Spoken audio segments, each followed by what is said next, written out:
সাবেক প্রধানমন্ত্রী ইমরান খানকে গ্রেপ্তার ইস্যুতে নাটকীয়তা নতুন মোড় নিল পাকিস্তানে। পিটিআই প্রধানের গ্রেপ্তারকে বেআইনি ঘোষণা করেছেন দেশটির সর্বোচ্চ আদালত। ইমরানকে মুক্তির নির্দেশও দেন সুপ্রিম কোর্ট। কঠিন বিপদেও উপরওয়ালাকে ডাকতে ভোলেননি ইমরান খান। কঠোর নিরাপত্তা প্রোটোকলের মধ্যে গ্রেফতারের সময়ও তসবিহ গুনতে দেখা যায় পাকিস্তানের জনপ্রিয় এই সাবেক।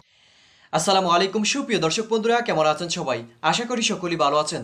দর্শক বন্ধুরা, পাকিস্তানের সাবেক প্রধানমন্ত্রী এবং সাবেক ক্রিকেটার ইমরান খানকে গ্রেফতার করা হয়েছিল গত 9 তারিখ। আর তখন থেকে পুরো পাকিস্তান জুড়ে তমতম পরিস্থিতি বিরাজ করেছিল এবং সেই সাথে পাকিস্তানের রাস্তাঘাটে বিক্ষোভ চালিয়ে গিয়েছিল ইমরান খানের সমর্থকরা।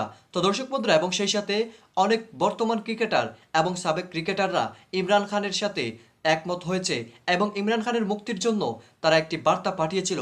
তো দর্শক বন্ধুরা, অবশেষে পাকিস্তানের সুপ্রিম কোর্ট ইমরান খানের গ্রেফতারকে অবৈধ ঘোষণা করে ইমরান খানের মুক্তির জন্য বলেছে সুপ্রিম কোর্ট। তো দর্শক বন্ধুরা, অতি দ্রুতই ইমরান খানকে মুক্তি দেওয়া হবে।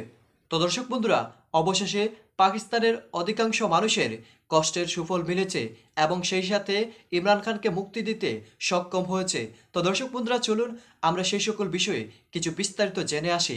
তাকে কিভাবে মুক্তি দিয়েছে পাকিস্তানি সুপ্রিম কোর্ট।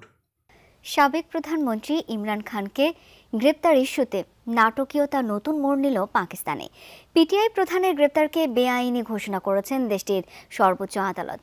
ইমরানকে মুক্তির নির্দেশও দেন সুপ্রিম কোর্ট। বৃহস্পতিবার বিকেলে প্রধান বিচারপতি ওমর আতা বান্দেওয়ালের নেতৃত্বাধীন বেঞ্চ এই রায় দেন। দেশটিতে টানাপোড়েনের মধ্যে হঠাৎ করে প্রধান বিচারপতি ইমরান খানকে সুপ্রিম কোর্টে হাজির করার নির্দেশ দেন। দুর্নীতি দমন সংস্থা এনএবি এর রিমান্ডে থাকা সাবেক প্রধানমন্ত্রীকে বিপুল নিরাপত্তায় আনা হয় আদালত চত্বরে। পরে প্রধান বিচারপতি রায় দেন, আদালত চত্বর থেকে আধা সামরিক বাহিনী যেভাবে ইমরানকে গ্রেপ্তার করেছে তা বেআইনি। ইমরান খানের আইনজীবীরা গ্রেপ্তারকে চ্যালেঞ্জ করে আদালতে আপিল করেছিলেন। আল কাদি ট্রাস্ট মামলায় মঙ্গলবার ইসলামাবাদ আদালতে হাজিরা দিতে এলে আইনজীবীর কক্ষে ভাঙচুর চালিয়ে আটক করা হয় ইমরান খানকে। এরপর থেকেই ব্যাপক সহিংসতা চলছে পাকিস্তানে। পাকিস্তানের সাবেক প্রধানমন্ত্রী ইমরান খানের গ্রেপ্তারকে বেআইনি ঘোষণা করেছেন দেশটির সর্বোচ্চ আদালত। সেই সঙ্গে অবিলম্বে তাকে মুক্তির নির্দেশ দেওয়া হয়েছে। আজ বৃহস্পতিবার পাকিস্তানের সুপ্রিম কোর্টে ইমরান খানের গ্রেপ্তারের বৈধতা নিয়ে আবেদনের শুনানি হয়। প্রধান বিচারপতি উমর আতা বান্দিয়ালের নেতৃত্বে 3 সদস্যের বেঞ্চ শুনানি নেন। শুনানির এক পর্যায়ে 1 ঘন্টার মধ্যে ইমরান খানকে হাজির করার নির্দেশ দেন সর্বোচ্চ আদালত। সে অনুযায়ী ইমরানকে হাজির করা হয়। পরে শুনানি নিয়ে সাবেক প্রধানমন্ত্রী ইমরানের গ্রেপ্তারকে বেআইনি ঘোষণা করেন সুপ্রিম কোর্ট। পাশাপাশি অবিলম্বে তাকে মুক্তি দেওয়ার নির্দেশ দিয়েছেন। গত মঙ্গলবার ইসলামাবাদ হাইকোর্ট থেকে আল কাদির ট্রাস্ট মামলায় ইমরান খানকে গ্রেপ্তার করা হয়। আজ শুনানিতে ইমরানের আইনজীবীরা আদালতকে বলেন, ইসলামাবাদ হাইকোর্টে আগাম জামিনের জন্য গিয়েছিলেন ইমরান খান। এ সময় তাকে আদালত চত্বর থেকে গ্রেপ্তার করা হয়। ইমরানকে গ্রেপ্তার করতে সেখানে আইনশৃঙ্খলা বাহিনীর 100 সদস্য ছিলেন। এভাবে গ্রেপ্তারের মাধ্যমে আদালত অবমাননা করেছে জাতীয় জবাবদিহি ব্যুরো। এদিকে ইমরান খানকে গ্রেপ্তারের ঘটনায় পাকিস্তানের বিভিন্ন শহরে আইনশৃঙ্খলা রক্ষাকারী বাহিনীর সঙ্গে তার দল পাকিস্তান তেহরিক ই ইনসাফের সমর্থকদের সংঘর্ষ হয়েছে। এতে কমপক্ষে 8 জন নিহত এবং 290 জন আহত হয়েছেন। আটক হয়েছেন 1900 বিক্ষোভকারী। পরিস্থিতি সামাল দিতে পাঞ্জাব, খাইবার পাখতুনখাওয়া ও ইসলামাবাদে সেনা মোতায়েন করা হয়েছে। বিক্ষোভকারীরা লাহোরে কর্পস কমান্ডারের বাসভবনে হামলা এবং রাওয়ালপিন্ডিতে সেনা সদর দপ্তরের ফটক ভাঙচুর করার পর সেনা মোতায়েনের ঘোষণা দেওয়া হয়। মঙ্গলবার সেনা স্থাপনায় হামলার ঘটনায় ক্ষোভ জানিয়ে গতকাল পাকিস্তানের আন্তঃবাহিনী জনসংযোগ দপ্তর বিবৃতি দিয়েছে। তারা বলেছে, 9 মে দিনটি কালো অধ্যায় হিসেবে স্মরণীয় হয়ে থাকবে। বিবৃতিতে আরও বলা হয়, আমরা কাউকে आइन निजेर हाथे तुले नहीं, जिनको कमरा अदालत में दाखिले से रोका गया था और ये अदालत के बाहर ही मौजूद, बल्कि सुप्रीम कोर्ट ऑफ पाकिस्तान के दाखिली दरवाजे से भी बाहर मौजूद हैं और ये जश्न मना रहे हैं। जैसे ही बोल न्यूज़ की खबर सुनी और उसके बाद जो कारकुनान है वो खुशी से निहाल हैं। चेयरमैन तहरीक इंसाफ इमरान खान के हक में नारे लगाए जा रहे हैं और वकला की बड़ी तादाद जो है यहाँ पर जश्न मना रही है।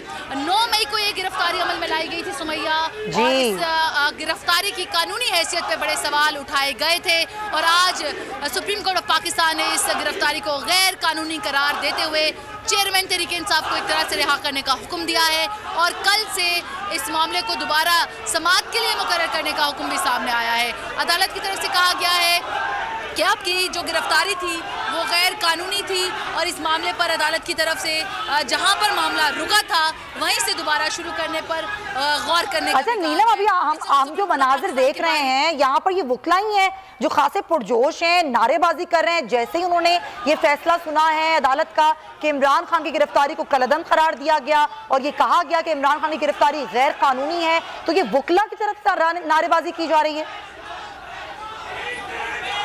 बिल्कुल सुमैया, आप देख सकती हैं अभी भी मेरे अक़ब में पाकिस्तान तहरीक इंसाफ के बड़ी तादाद में जो वकला हैं वो यहाँ पे मौजूद हैं, और चेयरमैन तहरीक इंसाफ की जो गिरफ्तारी है उसको गैर कानूनी देने के बाद बड़ी तादाद में नारे भी लगाए जा रहे हैं। यहाँ पर कुछ वकला मौजूद है, उनसे बात करने की कोशिश भी करते हैं कि वो बताएं कि क्या कहना चाहेंगे इस मौके पर। आप बताइएगा जाहिदार साहब, क्या कहेंगे आज चेयरमैन तहरीक इंसाफ इमरान खान? ठीक है नीलम, हमारे साथ रहिए। नीलम अर्शद हमें बता रही हैं, अहम खबर है नाजरीन, बड़ी खबर है। आज सुप्रीम कोर्ट ने इमरान खान को पेश करने का हुक्म दिया, इमरान खान को पेश किया गया। बहुत ही मुख्तसर ये समाअत हुई कोर्ट रूम नंबर 1 में, और ये कहा कि इमरान खान पर बड़ी जिम्मेदारी आयद होती है और इमरान खान की गिरफ्तारी को गैर कानूनी करार दिया गया, कलअदम करार दिया गया, और ये कहा गया कि इमरान खान की गिरफ्तारी गैर कानूनी करार दी जाती है। आज रोस्ट्रम पे पेश हुए, रोस्ट्रम पर आए तो ये कहा गया चीफ जस्टिस की जानिब से कि अदालत वेलकम करती है इमरान खान को, पाकिस्तान के जो हालात हैं ये बरकरार नहीं रह सकते हैं। ये भी कहा गया कि कल इस्लामाबाद हाई कोर्ट में पेश हो इमरान खान, और इमरान खान पर बड़ी जिम्मेदारी आयद होती है जस्टिस अतर मिनुल्लाह की जानिब से। ये कहा गया कि जो हुआ उसमें इमरान खान को इंसाफ फराहम नहीं किया गया। बड़े रिमार्क्स नाजरीन सामने आ रहे हैं। ये भी कहा जा रहा है कि इमरान खान अपने सपोर्टर्स को इंतशार फैलाने से फौरी तौर पर रोकें, इमरान खान नफरत से आगे और सियासी इंतशार से आगे बढ़कर बात करें।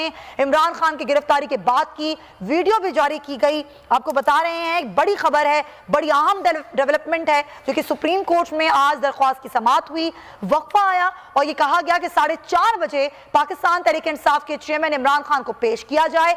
1 घंटा ताखीर के बाद इमरान खान को पेश किया गया। मुख्तसर समाअत हुई कोर्ट रूम नंबर 1 में, और इमरान खान की गिरफ्तारी को गैर कानूनी करार दिया गया। जी नीलम अर्शद।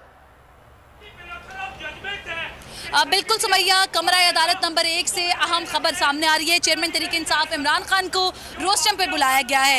इमरान खान ने अदालत में ये बयान दिया है कि मुझे आपने कहा कि इंतशार हुआ, मुझे अगवा किया गया, कमांडो एक्शन किया गया। इमरान खान ने यह कहा है कि शीशे तोड़े गए, मुझे डंडा मारा गया, मुझे दहशतगर्द की तरह लेकर जाया गया, मेरा फ़ोन भी मुझसे ले लिया गया।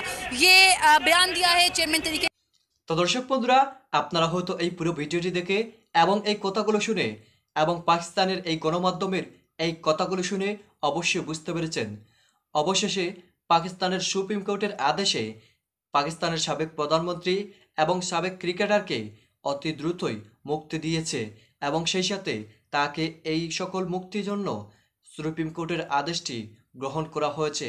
তো দর্শক বন্ধুরা, আপনারা এই পুরো ভিডিওটি দেখে এবং এই কথাগুলো শুনে কি বুঝতে পেরেছেন অবশ্যই কমেন্ট করে জানিয়ে দেবেন। তো দর্শক বন্ধুরা, ভালো থাকুন, সুস্থ থাকুন, আল্লাহ হাফিজ, দেখা হবে পরবর্তী ভিডিওতে।